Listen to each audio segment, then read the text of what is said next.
but she talks about heads spinning. There's only one leader, Mr. Speaker, who's been praised this week by the Russian embassy.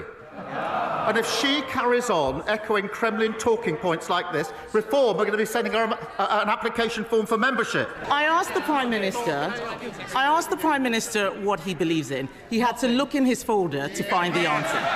His MPs behind him know what they believe in. Mr. Speaker, 3 weeks ago, the winter fuel policy was set in stone.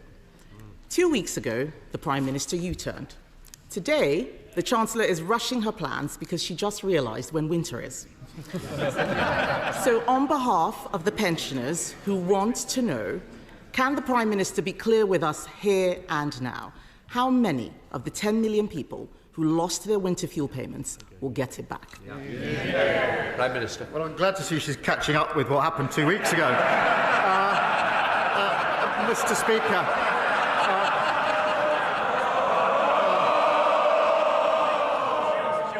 Mr. Speaker, at the budget, we took the right decision to stabilise the economy because of the £22 billion black hole that they left. And the signs, we took the right decisions. The growth figures are up, the interest rates have been cut, and we got 3 trade deals.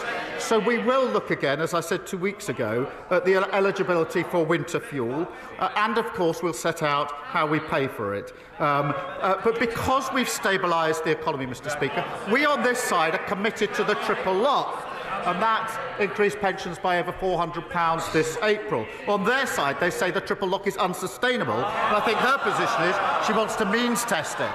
Mr. Speaker, the Prime Minister clearly has selective amnesia. I asked him 3 questions about the winter fuel payment 2 weeks ago, and he was floundering. The fact is, he hasn't answered the question I asked him. He can't tell us who will get the payments. All we see is U-turn after U-turn. His head must be spinning.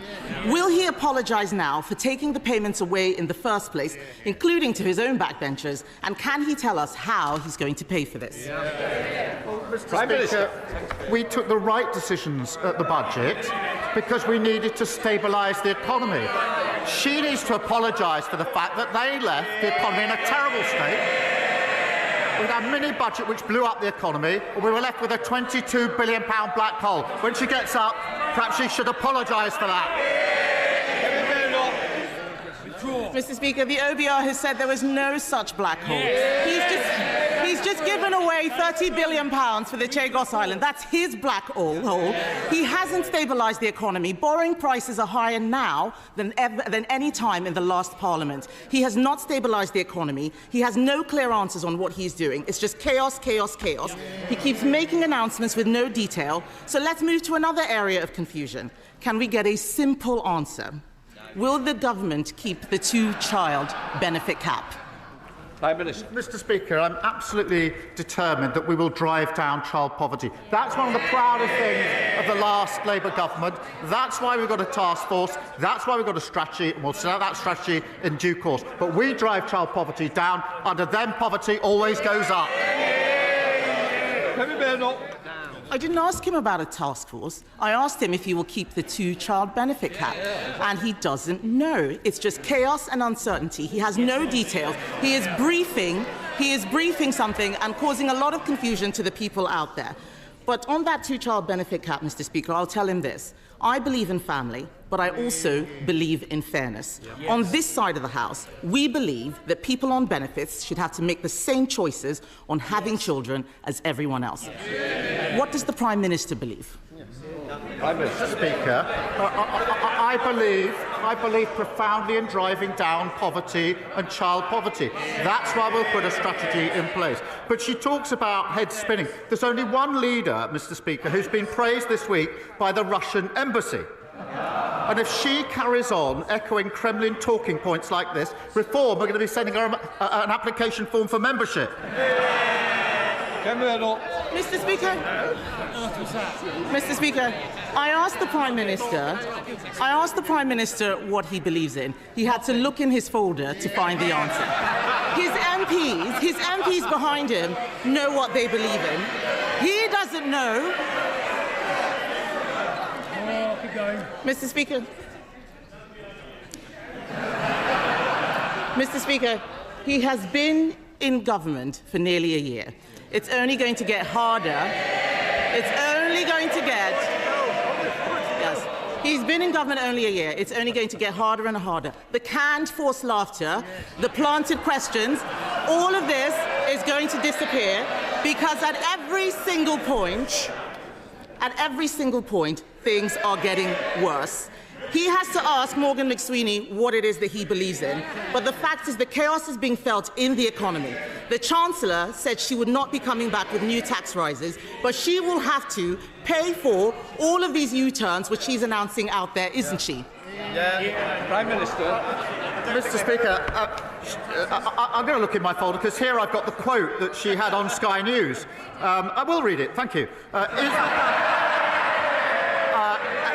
It's what the Leader of the Opposition says. It's worth listening to. What she said was this. Sky News, Mr. Speaker, Israel is fighting a proxy war on behalf of the United Kingdom, just like Ukraine is on behalf of Western Europe against Russia. Well, that was certainly noticed in the Russian embassy, because they put out a statement saying the Leader of the Opposition has finally called a spade a spade. Ukraine is indeed fighting a proxy war against Russia on behalf of Western interests. And they went on to say the illegitimate Kyiv regime, created, financed and armed by the West, has been at it since 2014. So they endorsed, they want the detail. I've given the quote. That's what Russia said in response. She asked me what I believe in. I believe in standing by Ukraine and calling out Russia as the aggressor. Mr. Speaker, it was our government that stood behind Ukraine and led the way in Europe. Everything he has said this afternoon is total nonsense. Obfuscation, avoiding the question. He doesn't have any answers. It's disgraceful. I asked him, Mr. Speaker, about the two-child benefit cap. He's talking about the Kremlin. He's saying everything he can to distract from the mess he is making of our economy. The OECD has downgraded growth for the next 2 years. He can't rule out tax rises. The police chiefs are saying they don't have the money they need to keep the public safe. Just as he's releasing more criminals onto the streets. His cabinet are squabbling with each other. They've said that they've lost control of the borders, but he still managed, Mr. Speaker, to find £30 billion to give away the Chagos Islands. This is total and utter chaos. 2 weeks ago, he was crowing about his historic trade deal and how he got 0% tariffs on steel. Now the steel industry will face 25% tariffs unless he does exactly what President Trump tells him to. It is chaos, chaos, chaos. And isn't the root of the chaos, Mr. Speaker, that it is about this Prime Minister, his decisions and his judgment?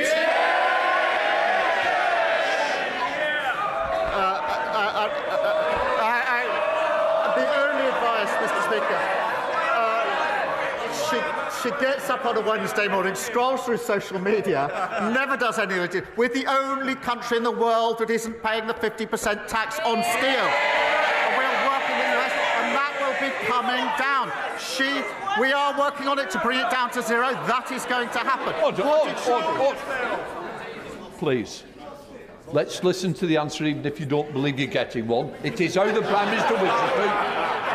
What did she opposes the US deal, she opposes the India deal, she opposes what we're doing with the EU, and she opposes Diego Garcia. That's a vital intelligence and strategic capability. Absolutely clear that legal uncertainty would compromise that capability in a very short time. No responsible Prime Minister would ever let that happen.